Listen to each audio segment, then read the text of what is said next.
Have you ever heard your best friend call your name from the woods, even though he was standing right behind you?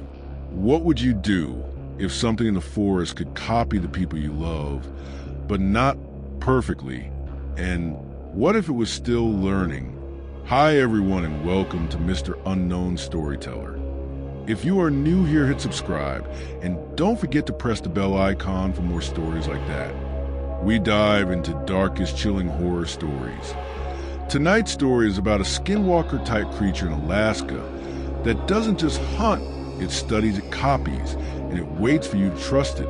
So don't skip, because what happens at the ranger cabin later will make you question every voice you hear at night. This happened about 40 miles outside Fairbanks, Alaska, deep in a stretch of forest.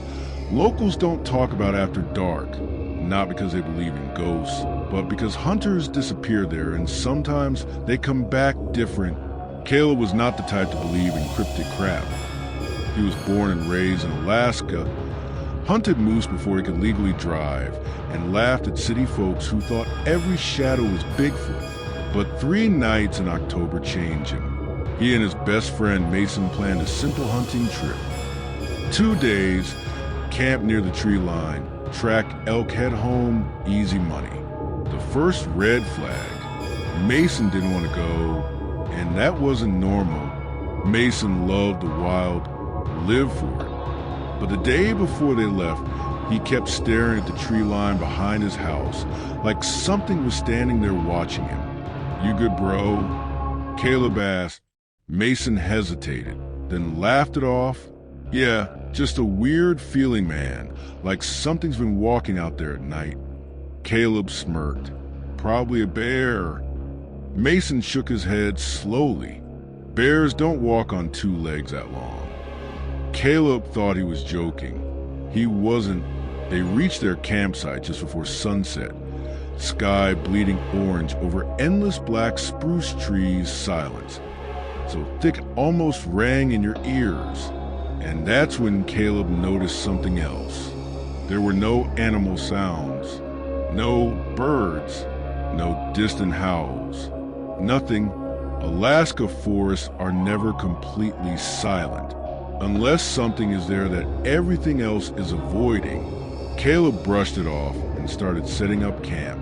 Mason just stood there, staring into the woods, like he was waiting for someone.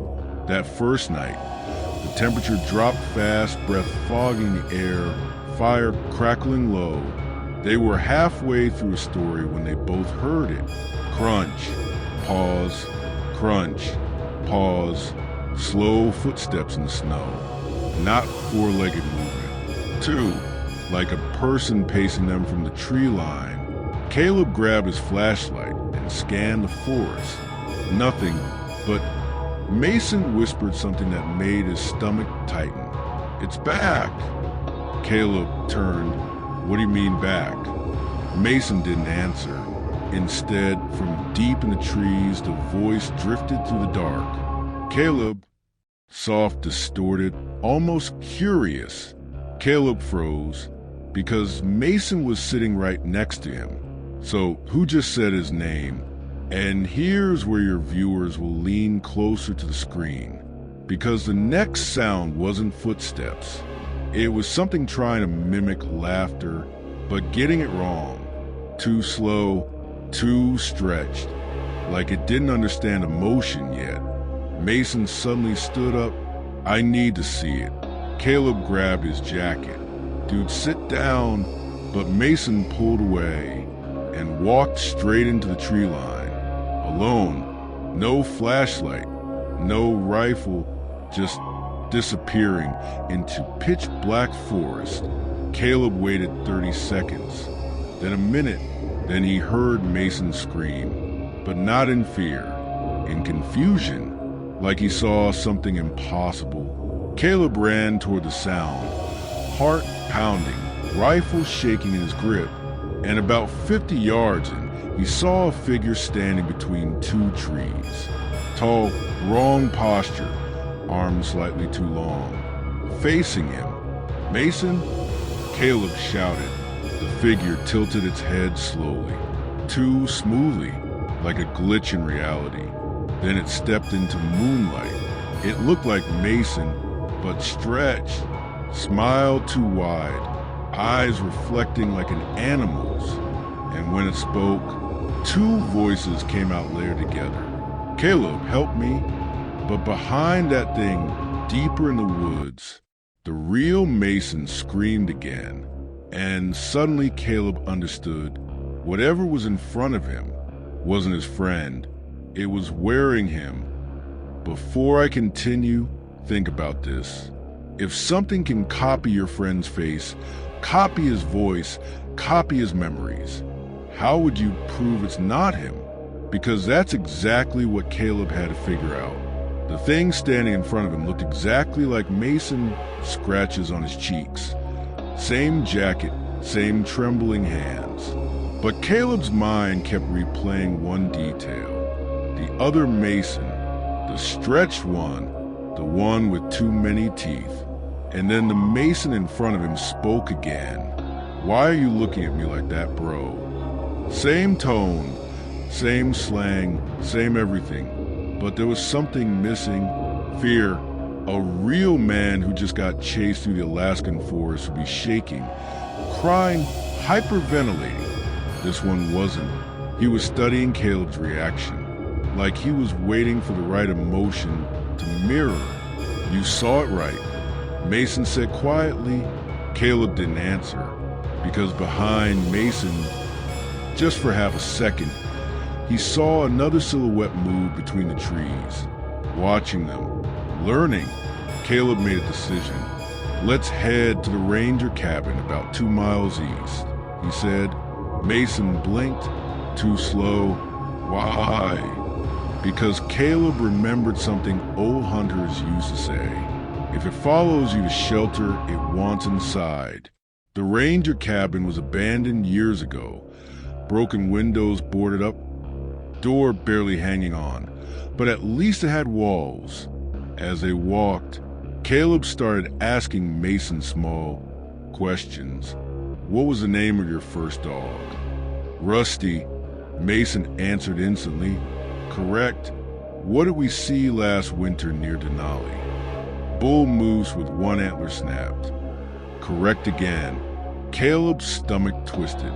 It knew everything. Or Mason was real, and Caleb was losing it. Halfway to the cabin, Mason stopped walking. "You don't trust me?" It wasn't a question. Caleb forced a laugh. "Man, after what we saw, who would trust anything?" Mason stepped closer. Too close. "You shot at it." His voice changed slightly on the last word, deeper, layered. "You shouldn't have done that."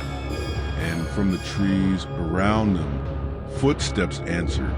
More than one. 2 legs, moving in sync. Caleb realized something horrifying. There wasn't just one. There were multiple, practicing. When they reached the ranger cabin, Caleb shoved the door open and pulled Mason inside, locking it with rusted chain. The room smelled like mold and old wood, dust floating in weak moonlight through cracked boards. Caleb turned around, and Mason was smiling again. "You think walls matter?" That wasn't Mason's voice anymore.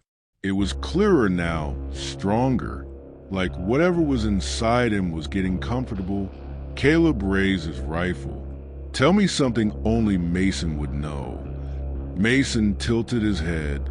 "You broke your arm when you were 9. Fell out of your uncle's truck. You cried but told everyone you didn't."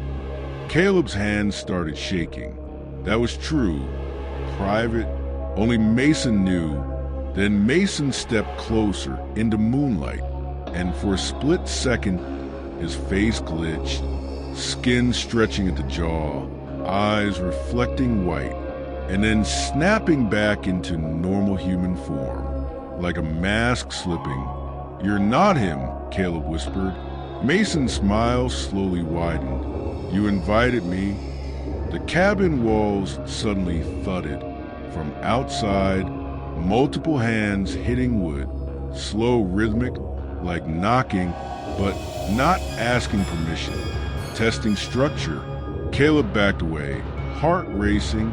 "Mason, where are you?" he shouted desperately. And from beneath the cabin floorboards, a weak voice answered, "Caleb." Real, terrified, broken, under the floor. Caleb's blood turned to ice. If Mason was under the cabin, then who was standing in front of him? The thing smiled wider, and this time, it didn't hide it. Its jaw slowly unhinged, stretching beyond human limits. Skin tearing at the corners of its mouth. Eyes rolling back, completely white. "We learn faster when you're scared," it said calmly. And outside, the knocking stopped, because now they didn't need to get in. One of them already was. Caleb did the only thing he could think of. He fired, point blank. The creature jerked backward unnaturally, bones cracking in wrong directions, collapsing. But instead of blood, dark, thick liquid spilled, almost like oil, and it began crawling toward the door, reforming, rebuilding, as if bullets meant nothing. From under the floor, Mason screamed again. They copy what they eat. Caleb dropped to his knees and ripped at loose boards. And there he was, the real Mason, barely alive, covered in bite marks. "They don't just copy your voice," Mason gasped. "They copy your thoughts, your memories, everything." The creature behind them stood back up, bones snapping into place. And now, its voice was perfect. No glitch, no layering, just "Mason, Caleb, help me." Exactly how Mason would say it. Tone, fear, emotion, flawless. Caleb froze, because now he couldn't tell which one was real. The wounded Mason in his arms, or the standing Mason begging for help. And that's when both of them spoke at the same time. Don't trust him. Same voice, same panic, same everything. Caleb realized a final terrifying truth. It didn't need to replace humans immediately. It just needed confusion, doubt, division, because once you hesitate, it wins. The last thing Caleb remembers is lowering the rifle, just slightly, because he wasn't sure anymore, and something lunging at him from the side, not from the front, not from the injured Mason, but from the shadows near the ceiling. Another one, watching the whole time. 3 days later, search teams found the ranger cabin empty. No blood, no bodies, just deep two-legged footprints surrounding it. Dozens of them, all different sizes, all human-shaped, and carved into the wooden door were 3 words: "We are learning." Now here's the question I'll leave your audience with. If something out there is practicing being human, getting better every time, would you even notice when it finally gets it right? Or maybe it already has